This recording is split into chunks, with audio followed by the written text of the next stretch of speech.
Man, I'm not falling in love with you. He's Howard Stern. I mean, Howard Stern's like a legend in his own right, you know. Why do I love your life so much? I mean, it's just like out of control, Ozzy. It's just crazy. It's the craziest life ever, isn't it? It's beautiful.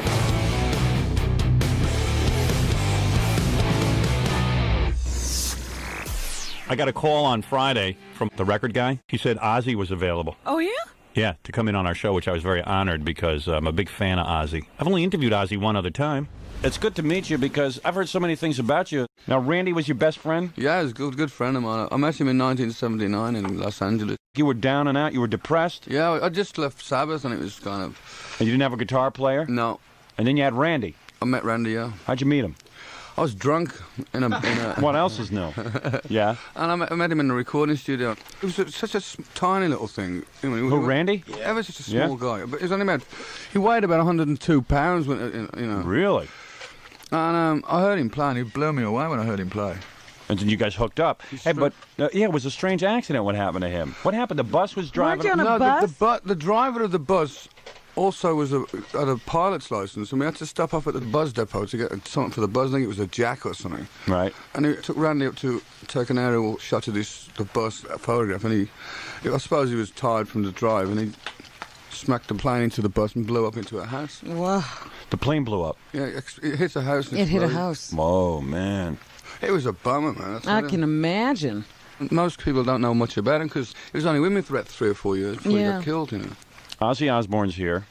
I can't believe it. Ozzy Osbourne sitting in the studio with us. Imagine that, man. You're sitting here in the studio with scum like us. I feel right at home, yeah. My kind of people. Yeah. Sharon, you look fantastic. Ozzy? It's costing me a ton of dough. Really? What did Sharon do? This is Ozzy's wife, Sharon Osbourne. I had a band put on my stomach. It was called a rock and she went with a rock and roll band one night, you know. And Shut up, you. I had a band. Did you have a staple put in your stomach? No, absolutely not. No, that's like antiquated. I had this new surgery where she would. I mean, shut up, you. Ozzy, were you putting pressure on Sharon to lose weight? No, absolutely not. I love my wife. Overweight, underweight. I love my wife. You do, and the lovemaking has increased now. You must be pleased with the results. My psychiatric medication, I can't get a bone in it. Oh, you can't. That's sad. I mean, I take like 15 Viagra's every night, and by the time it kicks in, she's asleep.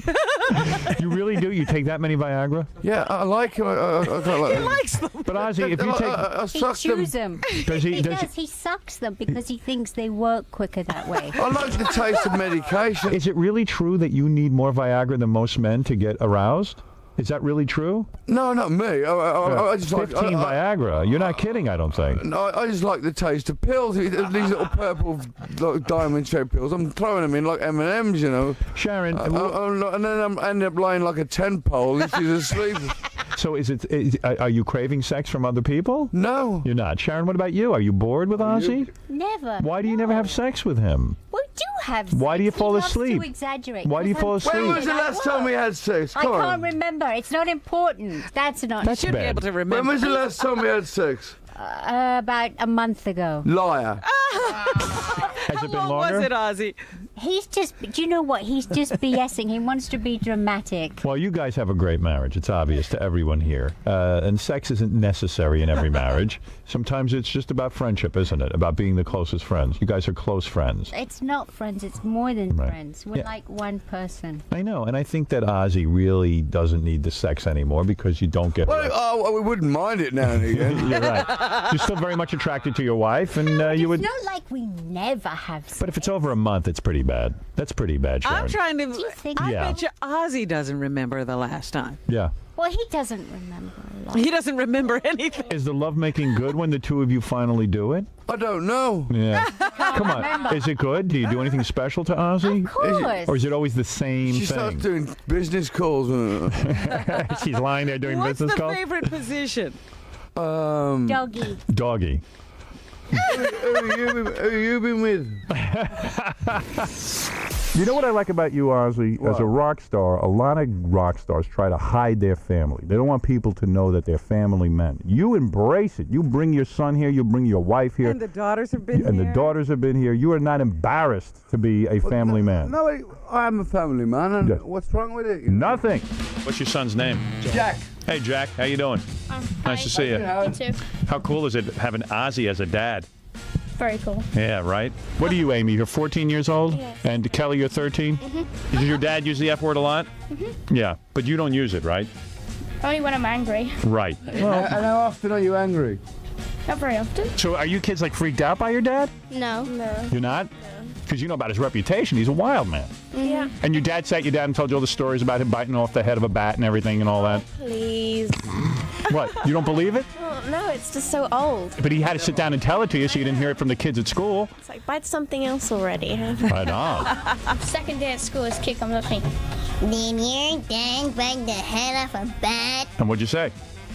Yeah. Yeah, he did. The worst thing is when Dad goes to a meeting at our school and falls asleep. Oh, my. Now that's good. That's bad. You're saying dad has to meet with the teachers? Yeah, and then my mum goes, oh, he's been up all night worrying about this meeting. He's very tired. All the parents when I go to school are going, it's him. Yeah. I go like, don't embarrass me, Dad. Don't embarrass me, Dad. Do you kids go to the shows and you watch your dad play? Mm-hmm. You watch him perform? Yeah. Is that exciting for you? Very. Do you think your dad's cool, or are you like fed up with him? You ever seen your father on stage? Loads of times. Loads of time. Isn't that great? All those kids worshiping him and stuff. Say, oh my You God. wonder what that's all about, don't you? And when your father comes home, what do you think? I mean, He's Ozzy. right? He's Ozzy. I think he's normal, Dad. You do think he's a normal dad? Do you like your father's music? Yes, Yeah. to a Oh, certain okay. extent. To a certain extent. What do you mean? It's not the type of thing that we listen to every single day of our life. Yes, we do, though. That's the whole point. It's not the type of thing we come home to and turn on our radio and listen to. But does dad make you listen to his music? Yes. Yeah. He does. What is that all about, Do you want Ozzy? to hear my demos? Yes, Dad. Sure, Dad. It's like, why can't... Okay, who took who to Australia twice to see that dub band Silverchair? Oh, my God. She's got are gonna she's get got it as a soon as hard you on get for home. Silverchair. I hate Silverchair. You went to see Silverchair? And they never turned up. She was pissed off. I don't care about that. Kids, it's great meeting you. It's nice to see that Ozzy. See, Ozzy's got a normal family. Yes, amazingly so. Yeah, Ozzy's the only one out of control in the family. You know, this is a pretty good sitcom because Jack is so mature and everything. Yeah. And he's 11 years old, and Ozzy acts like a baby I all really day. think Jack is with his dad today to watch his father. How you doing, Jack? Tired. And Kelly, you, You know, they too. used to be excited to come in here. They're so jaded now. You know what happened? They used to come in here before they were stars and had their own They TV got show. their own TV show. Now they got their, Which we owe you for that. well, no, you know, listen, I love the show. I mean, what can I say? The show is the real life of Ozzy and Sharon and the kids. Wow. Now, I was shocked to see how much Sharon has a role in dressing you, Ozzy. Because Ozzy has no dress sense. First of all, everything has to be black, which is fine. 'cause Why he does looks everything good in have to be black, He Ozzy? I'm so doesn't like clumsy. colour. No, it doesn't. You If could. I you wear a white suit, I guarantee I walk out of this studio and a bird would crap on my shoulder. yeah, but Yeah, black. but why the hell would you want to wear a white suit? What do you? But I'm just saying. What are you, a coke dealer now? No, I'm just Do you want a saying. metal briefcase No, too? what I'm just saying, you dickhead. You're going to suffer now. But Ozzy, what about? I want to ask you something. What about taking matters into your own hands? With like what? Not asking Sharon to be involved. What he did, listen, he did. And you know what he did one day? This What? is just an example of one day. He comes to pick me up at my hairdresser's, and I was up before him, so he gets up, gets himself dressed. He comes in, and he's wearing my black Donna Karan nightie over his trousers. Well, I don't know. Hold on. He thinks it's a black t-shirt. It's a nightie. And my hairdresser goes, oh, Ozzy looks like Boy George today. He had a dress on, but it was a nightie over his trousers. I see anything black goes in my wardrobe. Were you pissed off at Bill Cosby? You write about this in your book. He Well, wrote you a know, letter. You know what? as Sharon says, people in glass houses shouldn't throw stones, cause not unless you're I mean, you can't even be a priest. They're all perverts, aren't they? That's right. That's true. Yeah, but you know, if you're going to make some grandiose statement like that, you got to be prepared to. You have a squeaky clean. I think there's someone will find out, and someone will bring it to the service. That's right. Well, you know. What did Cosby say? Your guys are talking, and we don't know. Cosby wrote a letter to the Osbournes, to Ozzy. After the show started? After the show, Cosby didn't like what they were representing and how to raise children and all this. He was very critical of the Osbournes. And Ozzy said... It was more on about the profanity on it. Right, profanity he didn't like. He doesn't like profanity. Yeah. Well, listen. Fucking asshole. You know, my wife put me in Betty Ford, and this is a God's honest truth, hoping that they would teach me to drink like a gentleman. So I was like a pirate, man. I'd just bar dive and just throw everything down. Like, it would have been nice if you had a few cocktails and could stop. I go in there with like a Giorgio Armani suit and everything. I got my tie and I'm ready for the go, you know. Right. And so, direct me to the cocktail bar, and they all look at me as if I've just landed from Mars, you know. You go to Betty Ford and ask her for the cocktail bar. That's what I did, man. And when they told you that's the only way she could get me in the goddamn place. Oh, she didn't tell you you have to be dry. Yeah, right. So I walk in. And you thought it was just a place where you go to... I've got pockets full of Valiums, Quaaludes, Coke. And they go, empty your pockets. And I go, no, it's why? And I go, we got to itemize as Valiums, Quaaludes, cocaine, syringes, right, bottle openers, crates of beer. They must have thought you were insane. They probably didn't. Don't you know where you're going? I'm going, because the only way my wife could get me to go in was she goes, look, they'll teach you to do it properly. Right. Because I thought I was doing it wrong because I kept waking up in weird and wild places. Right. So you said, well, maybe there's a way. Right. Well, maybe there's a way that I could learn how to drink. Yeah, maybe I should drink like a gentleman. Just have a couple of beers or something like this. That's what I went there for. Yeah, take one or two ludes. Then they go like, you can't have anything. But it's like the doors are closed, and you can't get Betty out. Ford walks in. It's like, whoa. Betty Ford actually shows up? I was spoke to her on several occasions. Really? Well, I think I did. You know why I love your husband? I remember when I interviewed him years ago, and we're talking about he went to rehab, and he went to Betty Ford, or in the early days. Yeah. And then he said, I met with Betty Ford herself several times. I go, you met with Betty Ford? He goes, I think I did. The guy is endlessly funny. Goodness. So funny. One of the times he thought it was Betty Ford, it was Elizabeth Taylor. Was it really? My goodness. So he said to her, hey, hello, Mrs. First Lady, Yes. blah, blah, blah. Yeah, and it's Elizabeth Taylor. Okay. Sharon, why not bring other women into the bed? Did you ever consider that? No. Oh, no, I'm way too jealous. I would... You would die. Yeah. You would die. Do you know one time I was in Japan with her, and I forgot I took my wife to Japan. You forgot? And I went out and got sauced up. I took a chick back to my room. She knocked the chick out, but smashed me over there with a picture frame. Is that true? It's absolutely true. Actually, let me understand this. I forgot I took my wife. How dumb can that be? You were so high, you didn't even know Sharon was with you. I flew like 11 hours to Japan. And you were so high, you were going to cheat on. Sharon. He always does when he goes to Japan. He cheats. Yeah. He does, and that gets you crazy. That's not fair. Not every time. Not every time. You Far enough away. You all right with that, Sharon, if Ozzy cheats occasionally? No. No, she's not. She's sitting there. No, you want to get... If it was a relationship where he actually knew their name and like... It took me this long to remember your name. That's Bill. true. Chance of that. Shut up. He was calling me by his first wife's name for the first 5 years we were together. Oh, my Really? Yes. What was your first wife's name, Ozzy? Thelma. Thelma. And you were calling Sharon? I was calling Farron. That's what he used to do. Ozzy, let me understand this because this is so wild to me. You'd go to Japan on tour. Sharon is with you. You get so high you forget Sharon's there. You go out, you pick up a Japanese girl, you bring her back to the room, and Sharon's there. Yeah, and she knocked the Japanese girl out and smashed a picture frame over my head. Now, I punched the Japanese girl. She didn't do anything wrong. She didn't know she was with a married man. Sharon. Oh, she knew. Everybody knows. Of course. Everyone knows Ozzy's married. Yes. So you've never seen Ozzy bang another woman, Sharon, have you? Have you ever walked in? I've never caught him actually. Really? Yeah. How does she find out that you're cheating? I tell her. You do? I'm a dummy. What do you mean? How do you do that? I get such a guilty conscience, you. You tell Sharon you're cheating. And then I end up getting beaten up by her. Do you physically beat him? No, I throw things at him. You do? Yeah. All right. Let me hear a little more. I can't believe you tell her. I'm honest. He's an honest cheater. Yeah. I like that. Ozzy deserves congratulations. Do you know this fact? In 2009, Ozzy got his driver's license after 19 attempts, 19 driver's tests. Yeah. I mean, I used to be that stoned. There was about 2 or 3 occasions. You would go high to your driving test? And you wonder why he failed. I was doing one in England once, and I woke up, and the door was open, the car was parked, and there was a note, Mr. Osmond, you... Oh, Ozzy, we're gonna miss you, dude.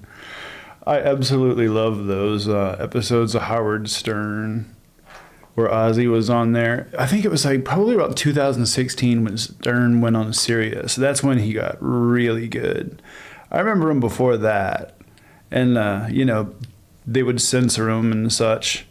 But when he got to Sirius, that was when he got real good. How's it going out there in Radioland? Good to see everybody. I'm still dying over South Park. I cannot get over it. Like, we have to talk about what a masterful gambit this has been. Okay, number one.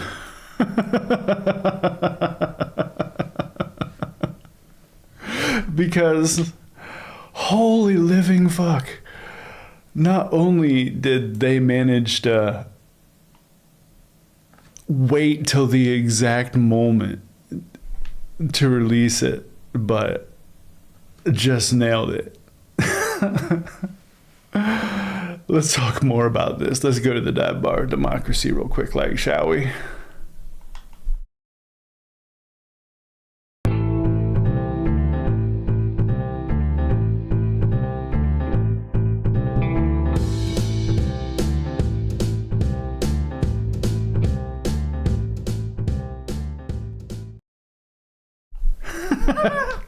Dude, I'm telling you, they absolutely just killed it.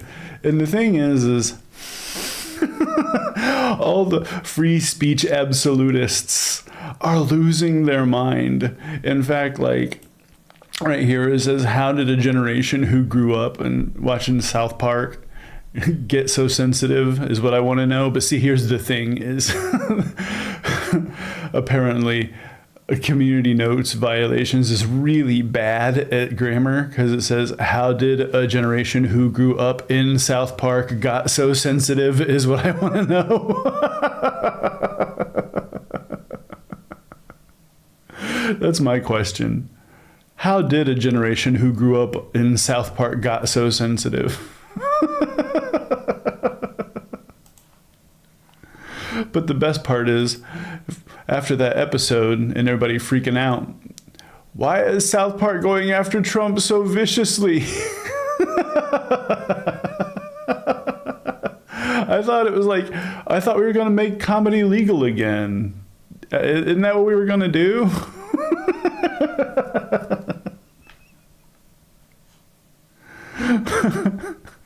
Like, I'm just dying because watching the meltdown over the fact that someone clowned on Trump when it's only been like, you know, quote unquote, like free speech, you know, like they loved Cartman because Cartman was like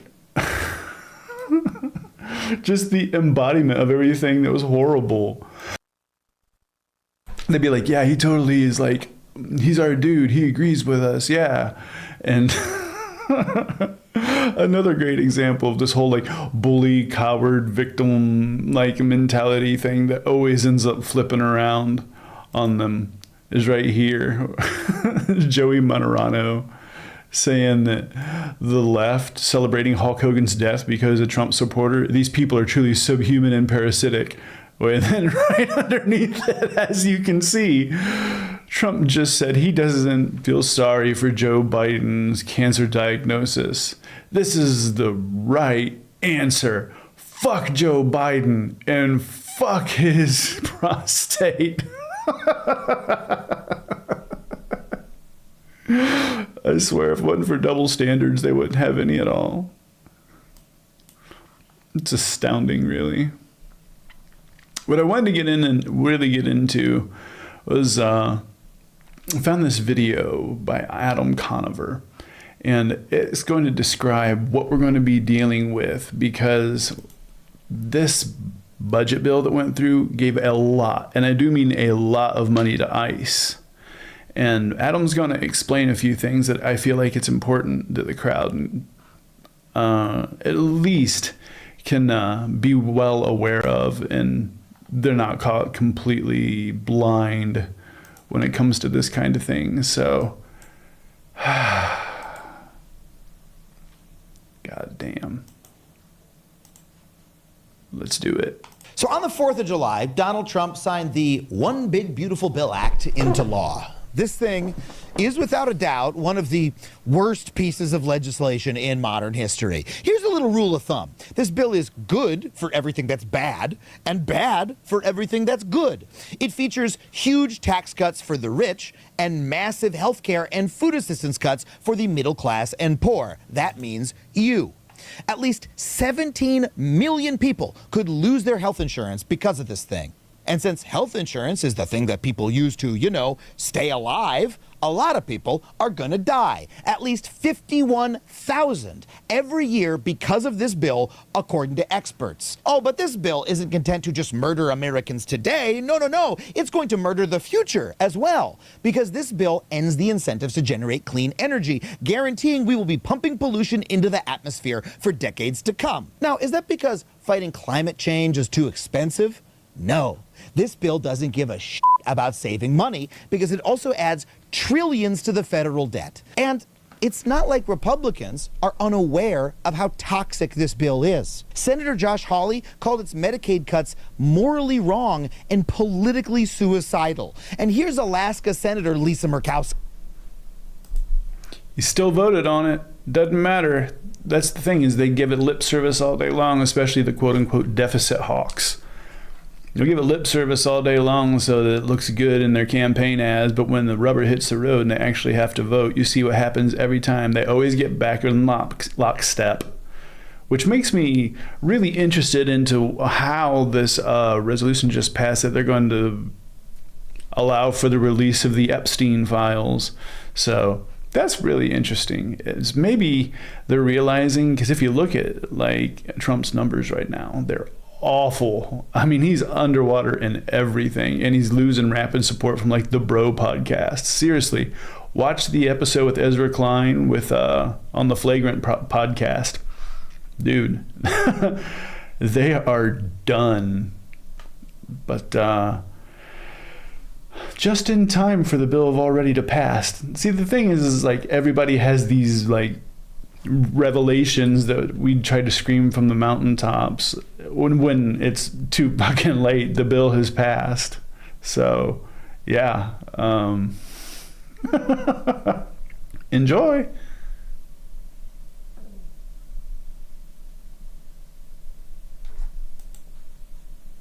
Ski. Do I like this bill? No. I know that in many parts of the country there are Americans that are not going to be advantaged by this bill. Well, thank you for that clear-eyed evaluation, Lisa, but somehow that didn't stop either of you mendacious f***os from voting for it. You know, I'm but a simple comedian, not an elected representative, but I think the job of a senator is to vote for the bills you think are good and against the bills you think are bad. Is Murkowski the senator from Bizarro, Alaska, where snow is hot and Medicaid kills poor people? Well, no. I don't think she is. I think that this is what she and Holly and the rest of them have wanted to do all along. This is their wish list. These people just love taxing the poor, giving free money to the rich, slashing your health care, and destroying the environment. It's what gets them off. They don't even bother to pretend otherwise anymore. They live in shit and they're proud of it. Now, you might have already heard about a lot of this. The Medicaid cuts were publicized pretty widely. But there is one chunk of this bill that has gotten shockingly little attention. And when I started looking into it, it blew my fucking mind. Because what is about to happen with immigration enforcement spending in this country is fucking wild. Let's start by looking at this chart that shows law enforcement spending this year before the triple B passed. The triple bypass, if you will. We're giving ourselves a heart attack with this fucking thing. All right, look, you see the amount that we spend on immigration enforcement currently? It's already greater than the FBI, DEA, DHS, ATF, IRS, and any other three-letter agency combined, which is insane. But I want to be clear that this is how much we were spending on immigration enforcement before Trump signed the triple B. This is how much we're spending on immigration enforcement now.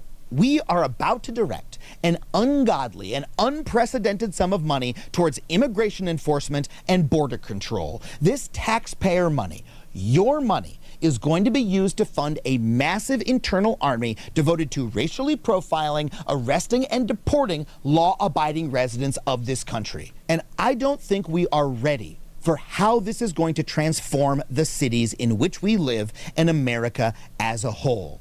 We need to talk about what is about to happen, and we need to start building the solidarity we need to fight back. So in this video, we are going to talk about what is coming and what we all need to do about it. But before we get into it, if you want to support the channel, head to patreon.com/Adam Conover. And if you'd like to come see me in person doing stand-up That is a ridiculous amount of money. That's a ridiculous amount of allotment. I think that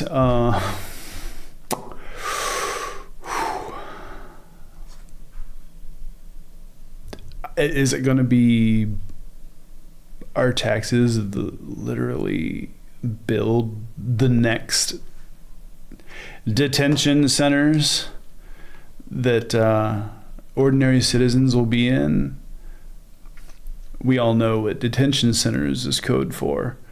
Have you ever watched Judge Dredd? I think it's going to be like that, because they're going to have immigration judges being able to summarily be able to arrest people. Yeah, Judge Dredd is a great example of stand-up comedy that I would love to share with you. So if you want to come see it, head to adamconover.net for all those tickets and tour dates, and I'll give you a hug at the meet and greet line after every single show. So when I say that we are funding a deportation army, I am not exaggerating. From now to 2029, ICE has the funding to make it the 16th largest military force on the planet. ICE's annual funding is now somewhere between the military of Italy, which spends nearly $31 billion a year to fend off those pesky Phoenician raiders, and Canada, which spends $41 billion annually to protect itself from, well, us, actually. So how is this money going to be divided? Well, $46.5 billion of it is supposed to go towards building the border wall, which is a lot of money to spend on something that can be defeated by a $5 ladder. Another $45 billion of your money will go towards building immigration detention centers across America. That's $45 billion worth of Alligator Alcatraz, the already infamous Florida immigration detention site that features a lack of water, power outages, mosquitoes, and worm-infested food. Now, Alligator Alcatraz holds 3,000 people, and ICE is looking to add detention space for 80,000 more. So get ready for 266 more facilities just like that somewhere in your backyard. Hope you like maggots. But hey, you can't fill a detention center. The thing about that really freaks me out, and why I really think it's important to bring attention to this, is that gigantic concentration camps are made of small ones, a series of them. Not only you can go on YouTube and find videos about lost and destroyed concentration camps in Poland, like Belzec and Kelmo, but also there's also the Gulag Archipelago. Sorry. You don't use that word often. Sometimes it's a little hard to hard to pronounce. But, you know, Solzhenitsyn, he wrote that. It's a series of gulags. That's the thing, is it's not just one big one. It's a whole series, and they all operate together. And they're all to make profit for the state. And that's why it's so important to call all this out. Unless you have enough black masked ICE officers to grab people from their homes and workplaces. So the bill also includes $30 billion for hiring and training 10,000 new ICE officers. Hey, are you a hurricane scientist or cancer researcher fired by Trump? Apply for a new job busting the heads of innocent farm workers. Instead of saving lives, you'll be destroying them. That's the American way. So let's be honest about what this is. This spending amounts to a complete reorientation of the entirety of American law enforcement to be against immigrants. Under this bill, by 2028, you're talking about spending effectively 80% of all federal law enforcement dollars will go to immigration enforcement. I mean, this is insane. 80% of our law enforcement dollars are going to be spent prosecuting people for committing civil immigration offenses. You know who that's great for? Criminals. If you want to commit tax fraud or some light larceny, now's the time, because the feds don't give a shit about that anymore. The FBI even deprioritized white-collar crime this year to focus on immigration. So the next Sam Bankman... They're also signing laws that are keeping religious people from being charged with trafficking. How interesting is that? Seeing as we have a series of concentration camps coming on the way. This is dark stuff to talk about, but there's a reason that they're able to get away with so much, and that's because we don't talk about it. And I'm not going to be quiet. I swore an oath against all enemies, foreign and domestic, to the Constitution. So that's what today is all about. We got to get sharp. We got to get real. And Freed is going to be Sam Bankman free, just so we can lock up a few more of the people who pick your strawberries. And this new enforcement regime could last forever, because the explicit goal of this bill is to create a bureaucracy of repression that is almost impossible to remove. Here's former acting ICE director Josh Sandweg.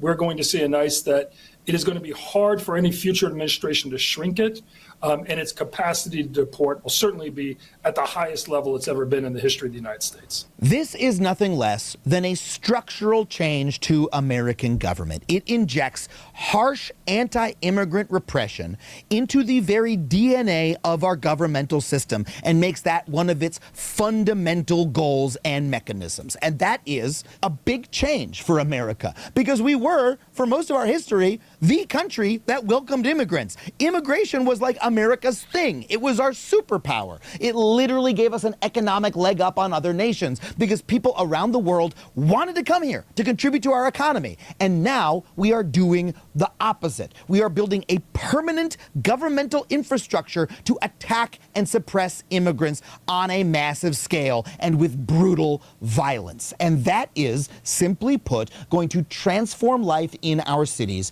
in ways that we are not ready for. To get a preview of what's going to happen where you live, let's look at what's happening in Los Angeles, where I live right now. For the past few months, ICE has terrorized our city, kidnapping people off the street and causing massive disruption to daily life. They've been met by major resistance from protesters, but Trump has used the city to test out the fascist tactics. The National Guard is finally being withdrawn from there because morale is so bad that they're doing things like shitting in Humvees, and they're having to have people patrol the showers because people are shitting in the showers too, which is not an unfamiliar thing, because when I was in the Navy, dear God, you go to take a shower and it was like Russian roulette. It was, man.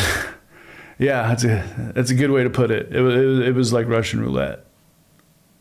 Tactics that new ICE funding will allow him to spread to every other city in the country. Let's rewind quickly back to May. Trump was unhappy with the pace of deportations. So the DHS increased its quota for daily arrests from 1,000 to 3,000. And this required a change of tactics. Stephen Miller, the architect of Trump's immigration policy, told ICE officials that they needed to up their deportation game. Rather than develop lists of actual illegal immigrants, he instructed them to just go out there and arrest illegal aliens at Home Depot or wherever else they might be. You know, Home Depot, the place people go every day to buy nails and toilets. That's where they're picking up these supposed criminals. You know, when a law enforcement agency picks up someone who has allegedly committed a crime, when there's a warrant for their arrest, when they have probable cause, that's law enforcement. But when it picks up random people because of where they...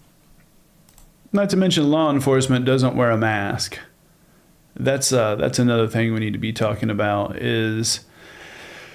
If you are confronted by ICE, what you need to do is you need to hold your camera up and you need to ask for a name and badge number and already have 911 dialed on your phone ready to go. And if they don't give a badge number or identify themselves in any way, you call 911 and you say that there is somebody impersonating a police officer wearing a mask with a gun because... Hey, look at those two Minnesota lawmakers. I'm going to leave that there. They're hanging out and the color of their skin in order to meet an arbitrary arrest quota, that's called fascism, plain and simple. And big box stores are just the beginning. Across the city, unidentifiable masked federal agents, often in military gear, have been conducting these up raids for over a month now. They haven't just targeted Home Depots, they've also targeted car washes, farms, and other places of business in LA and the surrounding counties. And before we go on, I want to point out that if you have any question about whether or not that source is accurate, well, it comes from this video's sponsor, Ground News. We work really hard to write these videos, and Ground News makes our job easier by rating each story for factuality and bias. So in this story about the raids on Home Depot, it's like political both sidesism, kind of. Being reported on by sources on the right. There's a lot of great people that actually get sponsored by them. Actually, overwhelming.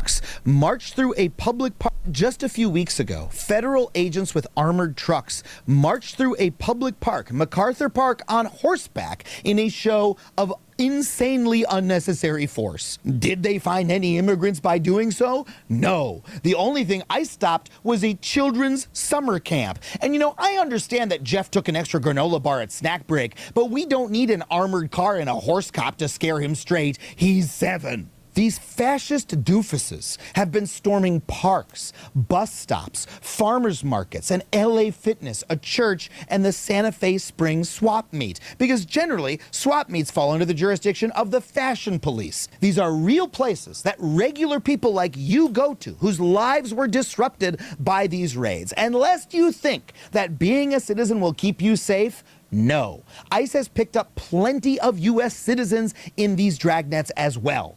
And after being nabbed for literally no reason, they've been shoved into a downtown detainment center called B18, where the conditions are horrible. 2,800 people were picked up like this by ICE in the first month. And as a result, these sweeps are wreaking havoc on our community.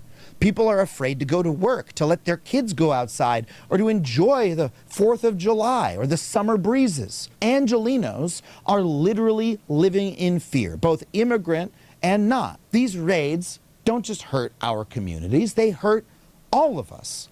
So in response to this violent crackdown that is harming the community we love, well, Angelenos did something we've gotten pretty good at in recent years. We protested. There were massive demonstrations, largely in downtown LA. And you know, an earlier version of America used to value protest against government policy as an important part of our First Amendment rights, didn't it? Well, you know how Trump and his allies responded? They got even more fascist.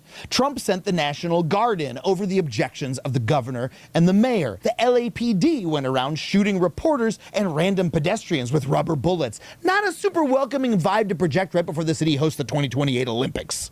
And Trump even threatened to arrest Governor Newsom. Tom Homan to come and arrest him. Should he do it? You know, I love how Trump threatens to arrest a sitting. I love the fact that Newsom fired back to Homan. He's like, do it. Arrest me. Go ahead. Well, I have a question. Hey, chat. Has Newsom been arrested yet? That's right. Call him out every time. Every time. All these assholes all are talk. Call them out.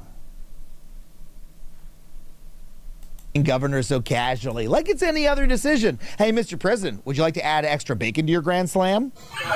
Would you like to construct an oppressive police state on the backs of the most vulnerable? Would you like an upgrade to main cabin select for a small fee? You know, I cannot express how strange it has been to live in LA while all of this is happening. We hear the sound of helicopters overhead constantly. In our neighborhoods, people we know are suddenly gone, not just because they were kidnapped by ICE, but because they're hiding out of fear. And anyone who says they don't like it has been threatened with persecution or violence by the federal government. It has changed the way it feels to live in this city. And it is coming for you next, because again, ICE's funding just increased by an order of magnitude. They are now the best funded law enforcement agency in the country, which means that what happened in LA is going to be exported to your backyard. Los Angeles City Council member Eunices Hernandez summed it up this way. Please understand that what's happening here in the city of Los Angeles, we are the canary in the coal mine. What you see happening in MacArthur Park is coming to you. I don't think we're ready for this. As a country, I don't think we're ready to have one of the world's largest militaries attack and kidnap people in our communities on our own dime. I don't think we're ready to have our elected leaders threatened by the federal government. I don't think we're ready for the massive disruption of having millions of people who live in our communities thrown into camps or out of the country. I think it's going to be one of the biggest changes we have seen in our lifetimes, and it's going to be impossible to predict what will happen as a result. Yeah, paramilitary operations. Well, one of the most important things to any fascist regime is to have their own paramilitary operations, because there's the actual military that follows not only the Constitution, but also, you know, the UCMJ and the chain of command, which doesn't follow unlawful orders. But then you can have a paramilitary of people that you pardoned who owe you everything, who are already insane and are glad to do whatever horrendous activities need done, especially if they know they're going to have carte blanche. And the worst part is, we can't stop it from happening, at least not altogether. The right wing controls the levers of power in this country, and they will for the next few years at least. They got this law passed, and Trump controls federal law enforcement, so he can do what he's about to do. But that doesn't mean we can't protect each other and fight back to protect our communities. And crucially, we have started to see people do this. There are many cities and groups that are banding together to sue the administration over its unconstitutional raids, and there's legislation to force federal agents to show their faces and identify themselves. But more importantly than the legal route, which, I don't think we can put a lot of faith in right now, communities are starting to protect themselves. Volunteers are keeping tabs on ICE to inform their neighborhoods. We're seeing people show up in numbers when someone they know gets abducted off the streets. There are even people who are protesting ICE agents at the hotels they stay at. You see them right across the street in front of the parking lot of the Hilton. Yeah, the white male loneliness epidemic is about to get generations long. Of course, they've been here for several hours. Yeah, no justice, no sleep. I think that seems fair. Look, this is a time when it's easy to be down on America.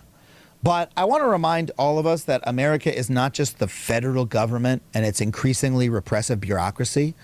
America is the people who live in this country, not just the citizens, but everybody who lives in this country. And looking at how the people who live here are reacting around LA and elsewhere, it is clear that they are not going to accept what is coming. They are going to fight, ready or not. And that means we may be able to, if not stop, shift the asteroid that's coming for us. Because even though the violence and horror of these policies can make it seem like the normal rules of politics don't apply, they actually still do. These raids are so unpopular that they are already... As long as we adhere to the Constitution, they can't win. As long as we know that our rights are guaranteed by the Constitution, then there's no way that they can win this, because there are always going to be people who will peel off. There's going to be, obviously, the paramilitary extremists, but we outnumber them. They might have the budget, but we outnumber them. That's why you need to get registered to vote. You need to register at least 10 people to vote. It's the only way out of this. We need to use the means that are available to us until those means are no longer viable. And there's a part of the Constitution that guarantees that too. Already backfiring on Trump. His approval ratings are underwater because of them.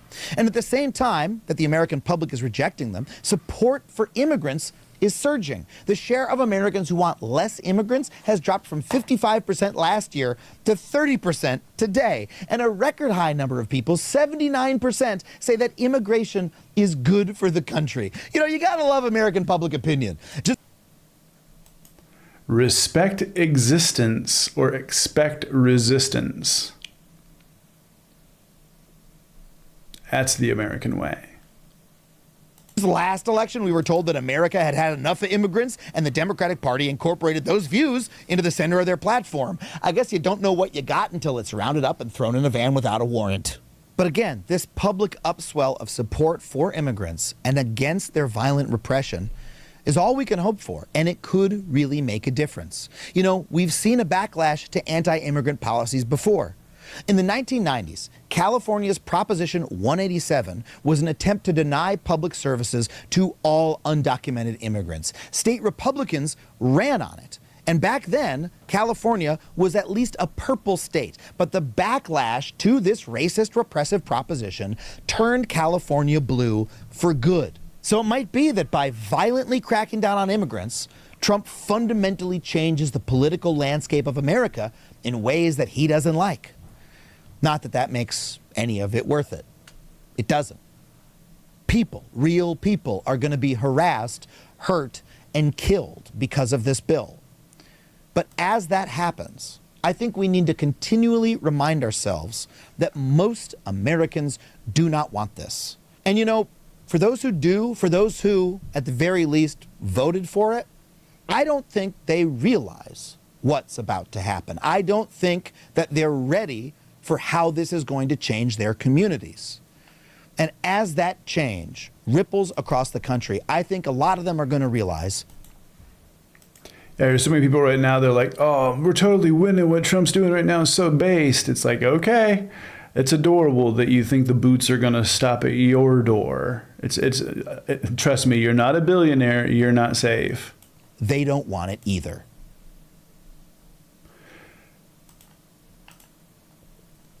So, that being said, you got to find your peoples.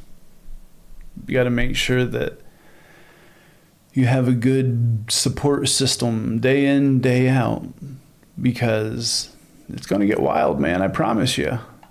But the one thing I do promise is that if you come hang out in the Discord,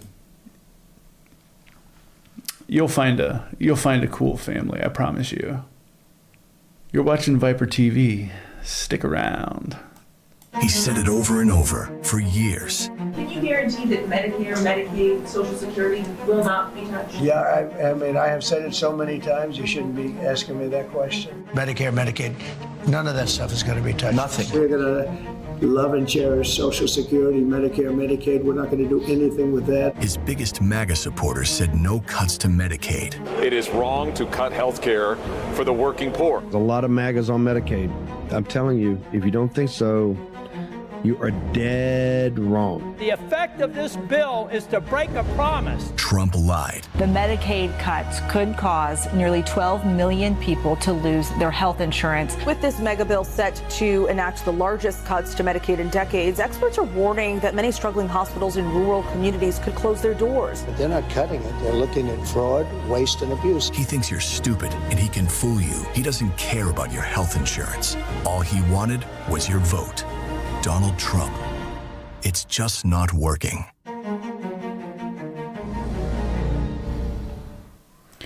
Liars. Remember when in the State of the Union, when Biden called him out, and then Mike Lee's like just feigning indignation, like, how could he? Oh my God, they're such fucking liars. That's okay because they're very, very easily exposed. Unfortunately, with the untimely, well, not really, I wouldn't say untimely. We knew it was going to happen with Ozzy. I mean, it was expected. And I think that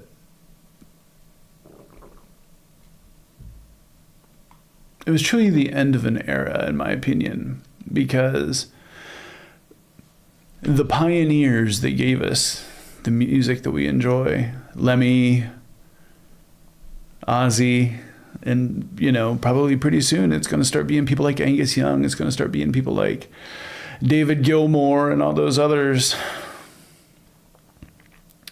Sitting here thinking about that. And I'm thinking about how during the 80s, the Satanic Panic was like such a huge thing. And the Heritage Foundation literally had control of government again. And that was under Reagan. And the thing is that if you look at so much art, it was reflected to help people get through those times. And it was considered rebellion to listen to that kind of music. And I just love that that it's people like Ozzy and the late great Randy Rhoads that really kind of helped a lot of people that were just misfits, you know, people who found that dark stuff was cool, macabre stuff was cool, you know. I mean, there was people that they weren't interested in all the fun poppy stuff that was going on. It just seemed boring and contrite. And speaking of Randy Rhoads, actually, that, like I said, no matter what, if you watch my guitar playing, unless like I'm genuinely trying to play like some extremely traditional stuff, he's going to sneak in there somehow.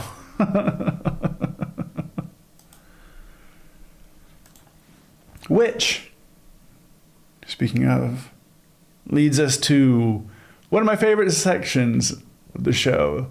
It's time for Twisted History, gang.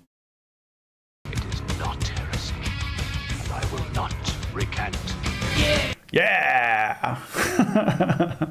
What's going on this week in Twisted History? Well. Like I said, we were just talking about Ozzy. We were just talking about Randy Rhoads. So I thought that a really kind of fun one to do would be how nobody expected it, but the untimely death of Randy Rhoads and how it happened. It's time that y'all learn about this gentleman, and it's time that we cover this little bit of history. The world of rock and roll has seen its share of guitar legends, but none quite like Randy Rhoads. From the humble beginnings of his musical journey to the electrifying moments on stage with Ozzy Osbourne, his life was a symphony of talent, unforgettable riffs, and heavy metal brilliance. But as his fame soared to unimaginable heights, his life would take a chilling turn.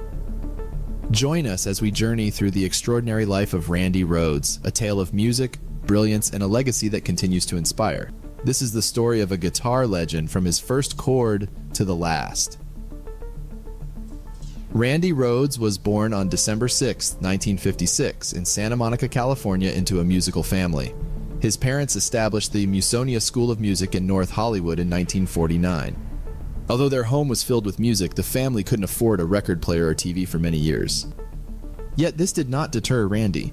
In fact, his musical journey began in a rather unusual way. At the age of 5, while exploring his mother's closet, he accidentally knocked down his grandfather's 1918 Gibson Army Navy special guitar, and it's kind of funny, you know, hearing that story right there, because the first time that I ever touched a guitar, I was cleaning, because there was a lot of cleaning when I was a child. My grandmother and my mother, they loved to clean house, but they hated to do it themselves.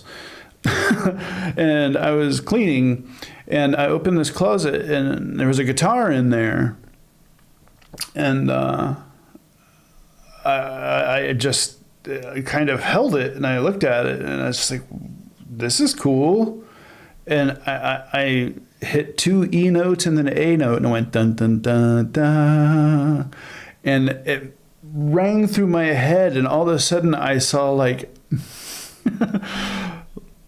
a Clint Eastwood, Sergio Leone Italian Western movie just instantly go through my head. And that was the strange connection with music that I didn't know was there, but I'll never forget that exact moment. So it's kind of funny that, you know, that and Randy. this incident sparked Randy's interest in playing the 6-string instrument, and within a year, his mother started giving him acoustic guitar lessons.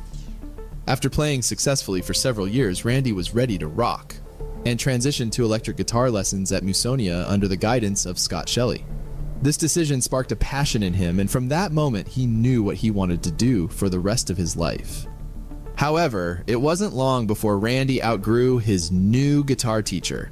After just 9 months, his teacher admitted that Randy had learned all he could teach, and in fact, Randy was now teaching him.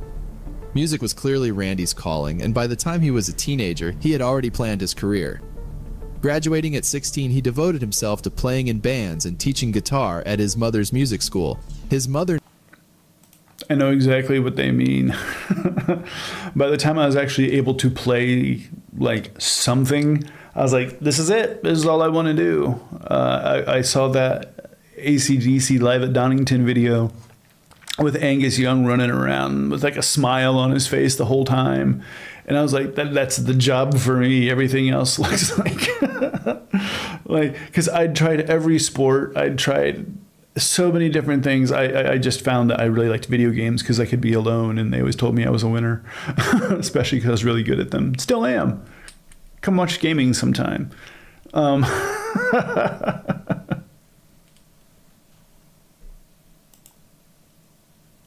man, let me tell you, once I started to understand the instrument, my world changed. It's like, oh, okay, I guess this is what I'm supposed to do, and teach others to do it too.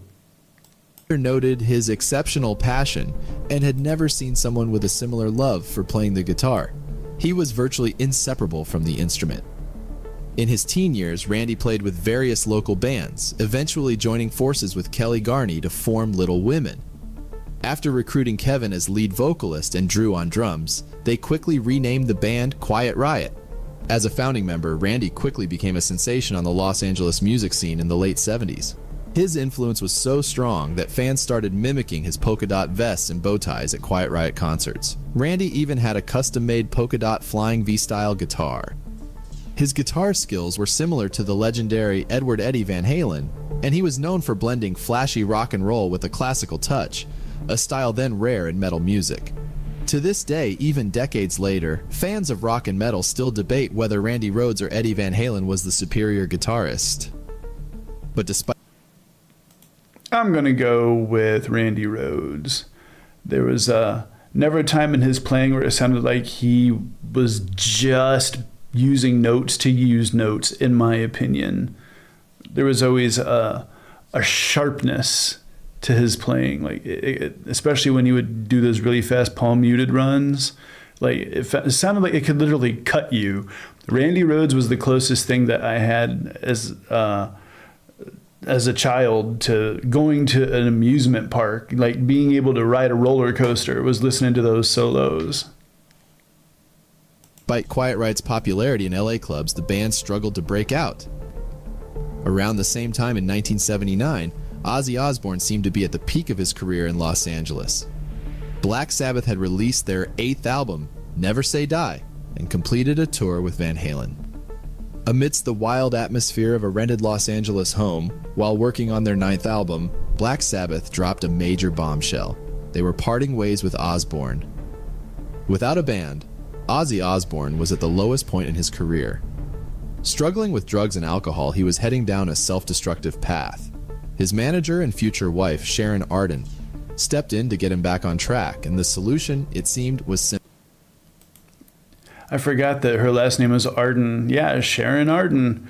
Look up Don Arden. Don Arden was basically the biggest gangster in music in England. I believe that Jimmy Page was offered to play for the Small Faces, and to replace somebody was there. Don't get me wrong, I need to look at the exact details, but it ended up with Jimmy Page getting a letter from Don Arden saying, how would you like to play guitar with your fucking broken fingers? So that's the kind of person her father was. Simple. She would manage Ozzy Osbourne as a solo act. But soon, they found that something was missing. Ozzy had yet to find anyone who understood music the way he did, someone who could really take the music to the next level.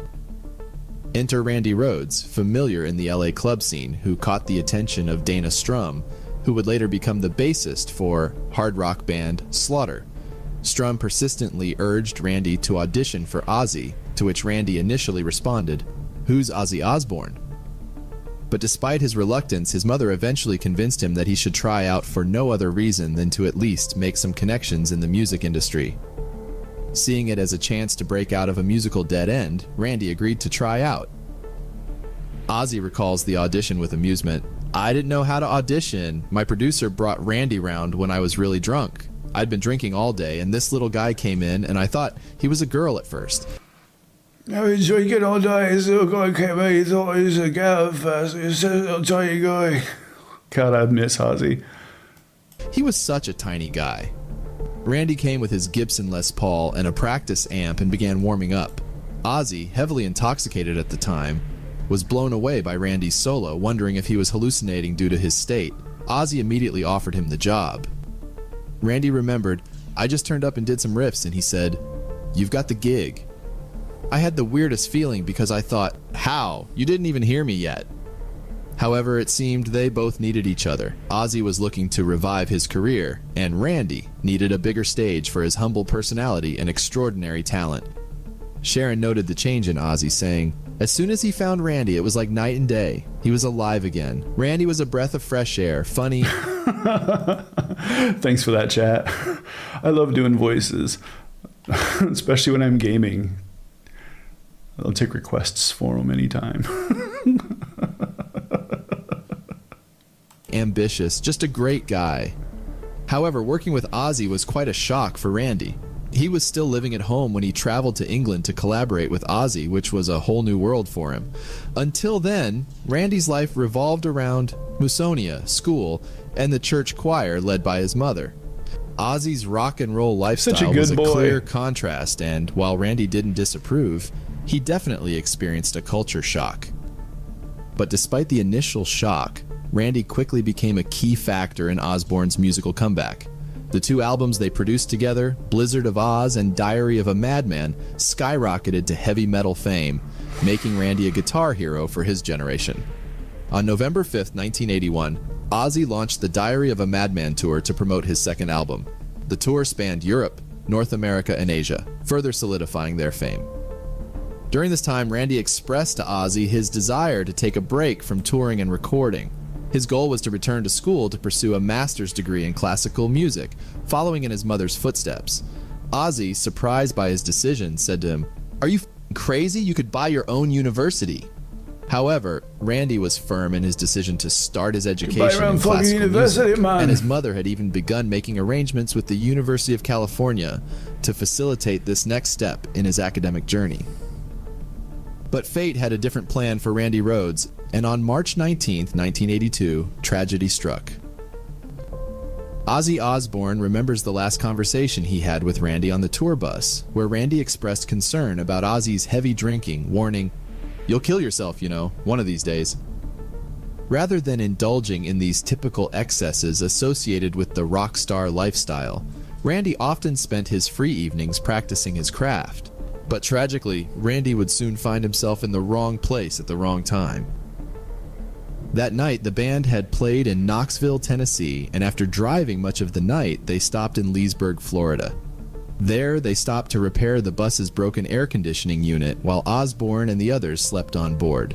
Their stop was at Flying Baron Estates, owned by the Calhoun Brothers Tour Bus Company. I can only imagine what it's like to have like a proper tour bus. Like, not only did I do all my touring in a van, but one time I was in a band that had a tour bus.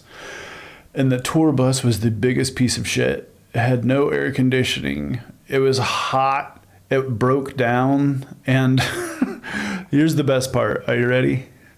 It got full of mosquitoes in Arkansas. It was a rolling prison full of mosquitoes. It was like Alligator Alcatraz on wheels. And us musicians who had been shanghaied by the band leader with promises of fixing the air conditioner. We were left to sit in the back and literally just drink beer to stay cool while getting chewed on by mosquitoes. After the last gig of the tour,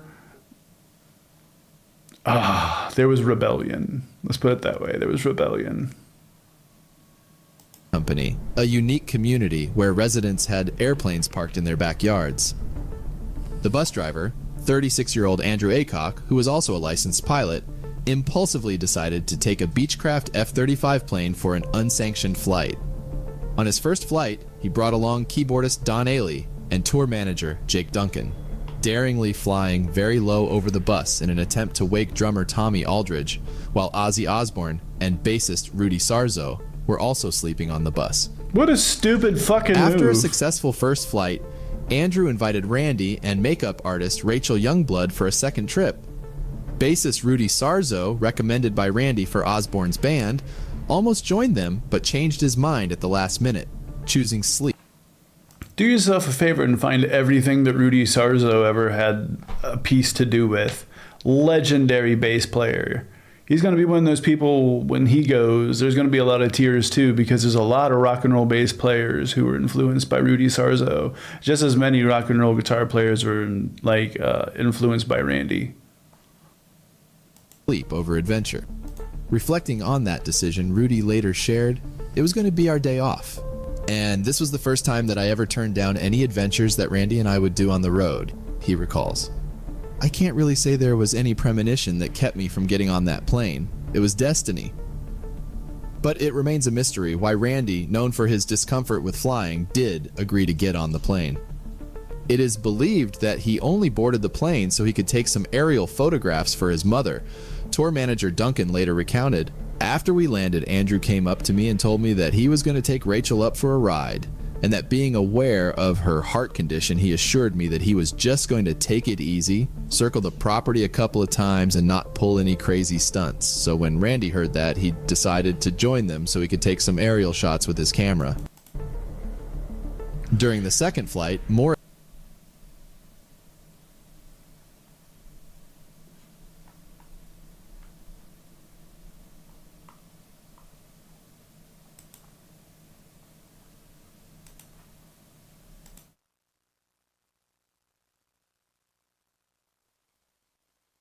attempts were made to fly low over the tour bus to wake the sleeping crew. Andrew managed 2 close flybys, but the third attempt ended in disaster. Around 10 a.m., just 5 minutes into the flight, one of the plane's wings hit the top of the tour bus, snapping into 2 and sending the plane spiraling out of control. This initial impact with the bus caused Randy's and Rachel's heads to crash through the plane's windshield. The plane then crashed into a pine tree and nosedived into the garage of the nearby mansion, bursting into flames upon impact. The explosion jolted Ozzy and Sharon Osbourne and bassist Rudy Sarzo awake. Stepping out of the bus, they were met with a horrific scene. A small plane had crashed into the house right in front of them, devastated and smoldering. Rudy remembers, "I woke up to this loud boom that shook the bus. I knew something had hit us. When we got to the front, the window was shattered, and I looked out and I saw our tour manager on his knees pulling his hair out and yelling, They're gone. We were all confused and didn't know what had happened. Don Airy, the band's keyboardist, was the only one awake to witness the crash. He was outside the bus taking photos to later give to Randy. Don recounted noticing a struggle inside the plane as it neared the bus. He observed, "I had my camera and was taking photos of the plane to give to Randy afterwards. I had my telephoto lens on and could tell that there was some sort of struggle going on aboard the plane. The wings were rapidly tipping from side to side. At one point, the plane almost became diagonal, no more than 6 feet off the ground. That's when I put down my camera and saw the plane right in front of me. I quickly crouched to avoid getting hit and looked over my shoulder and watched it clip the bus, crash into the tree, and explode on impact into the garage." Could you imagine watching that? You're like, oh, what am I seeing right now? Like being in the middle of like a tour, you know, like I've had my gear stolen. My whole band, we've had our gear stolen. We've almost been cannibalized, and that's not a joke. That's not a lie. I can put 7 people on the line that will confirm that that's true. But imagine like, they're just puttering around in the sky, and the next thing you know, this. What the fuck? Bassist Rudy believes that Randy played a crucial role in preventing a greater tragedy. He shared, "I am 1,000% convinced that Randy saved everybody in Ozzy's tour bus, keeping the plane from crashing into us." He recalled, "It clipped the bus, but it did not crash directly into it, and if that had happened, we would all have perished." In the immediate aftermath of that crash, drummer Tommy Aldridge grabbed a fire extinguisher. So Randy sacrificed them to make sure that the tour bus wouldn't get hit? What a saint. I need to make a Randy Rhoads votive. Extinguisher from the bus and rushed towards the crash site, attempting to extinguish the fire. Sadly, his efforts were not sufficient to control the blaze. Back then, without modern communication technology, alerting emergency services was a challenge. It took witnesses on horseback who had seen the flames and smoke to report the incident. Consequently, the group was stranded for about 2 hours before any first responders arrived on the scene. The intense fire claimed the lives of all 3 on board, leaving them beyond recognition. Randy was later identified through his jewelry. Randy died at the age of 25. Miraculously, no one in the plane owner's house was harmed. The aftermath was traumatic for the surviving band members. Sharon described the devastating sight. They were all in bits, it was just body parts everywhere. Rudy shares, "Dealing with the immediate reality of the tragedy, we were all hit with intense survival guilt." The band had to remain in Leesburg for an additional 2 days during the initial investigation, wrestling with their feelings in the wake of the incident. Meanwhile, Ozzy tried to drown his sorrow and guilt with alcohol and drugs, leaving manager Sharon with the challenging task of piecing together both the shattered artist and the broken band. In fact, the tour might have come to an abrupt end following Randy's tragic death, if not for Sharon's insistence that the show must go on. Amidst the heartbreak, the band quickly found a stand-in guitarist in Bernie Torme. In the investigation that followed, the National Transportation Safety Board concluded that the crash resulted from... That's why I always say that, well, like Brad Gillis also from Night Ranger, he took over for Randy right after that too for live shows. There's a great podcast called Everyone Loves Guitar, and he gets to actually talk about it. Like he talks about his audition and everything. It's really great to listen to. I recommend that. But that's why I always say that Jakey Lee, when you listen to him on the Ultimate Sin record, you can hear him playing within an inch of his life, because not only was I'm sure that like Randy a huge influence on what it is that he did, but also the respect that he had for him and the shoes that he knew he had to fill. Like I couldn't imagine trying to fill Randy Rhoads' shoes. I'd hate to do that. Excuse me. From poor judgment. The report detailed the pilot, who was a rock group driver, took an aircraft from the hangar without permission to joyride members of the group. And the NTSB investigation determined that the bus driver's aviation medical certificate Sharon had expired. has her faults, trust me. It was also found that he had been the pilot in another fatal crash in the United Arab Emirates 6 years earlier. There were rumors that Andrew might have been trying to target his ex-wife, who was standing near the Osborne tour bus at the time of the crash. Ozzy Osbourne later revealed that Andrew had been seen doing cocaine all night prior to the tragic accident. The FAA's toxicology test confirmed that Andrew indeed had traces of cocaine in his system, while Randy Rhoads only had nicotine in his body. How horrible is that? Randy wouldn't even, like, he didn't even party hardy, and his life was ended by somebody who decided to do cocaine and then fly a fucking plane because they wanted to be cool and buzz the top of the bus to wake the drummer. This asshole. This asshole. The autopsy report concluded that Randy died as the result of multiple skull fractures with traumatic laceration of the brain secondary to an aircraft accident. His body was then severely burned after the impact with the house. In the years since Randy Rhoads' death, Ozzy Osbourne has frequently spoken about his deep respect and affection for the late guitarist. I knew instinctively that he was something special. He was like a gift from God. We worked so well together. Randy and I were like a team, He gave me a reason for carrying on. Prior to his death, Jackson Guitars was designing a signature model for Randy, named the Jackson Randy Rhoads. Randy received one prototype, a black offset V that became the foundation of Jackson's RR series, but he died before the model went into mass production. Jackson Guitars later released a replica of Randy's iconic white short wing V, meticulously crafted based on extensive examination of his original guitar. Only 60 units were made, each priced at $12,619.56, symbolic of Randy's birth date. In 2021, Randy was posthumously inducted into the Rock and Roll Hall of Fame, cementing his legacy in the annals of music history. As we reflect on the remarkable life and legacy of Randy Rhoads, it's clear that his impact on the world of music extends far beyond the years he spent on this earth. A legendary guitarist, Randy redefined the boundaries of rock and metal with his innovative style and classical influence. Yeah, he did. Let me tell you what, it's like his playing is going to not only be felt, but it's also going to be studied for generations to come. Thank you so much for hanging out with me today. It's been an absolute blast. And it is great getting to talk about Randy, because if you don't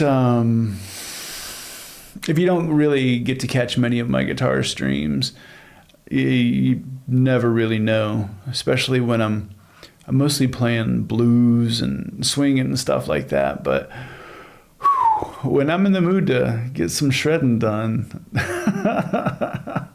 the Randy comes out whether I want it to or not.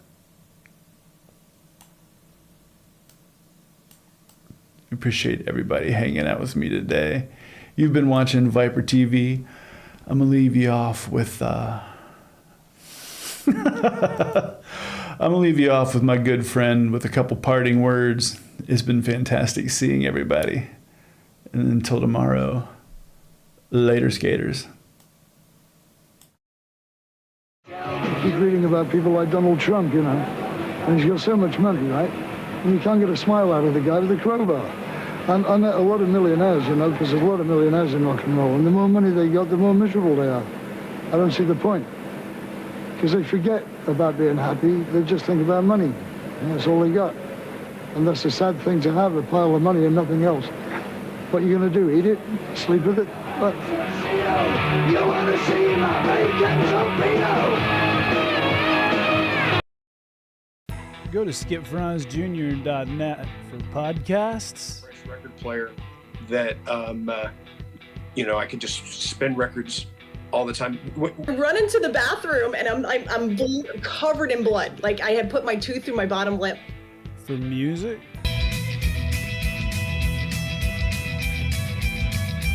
For gaming and pro-liberty game rants.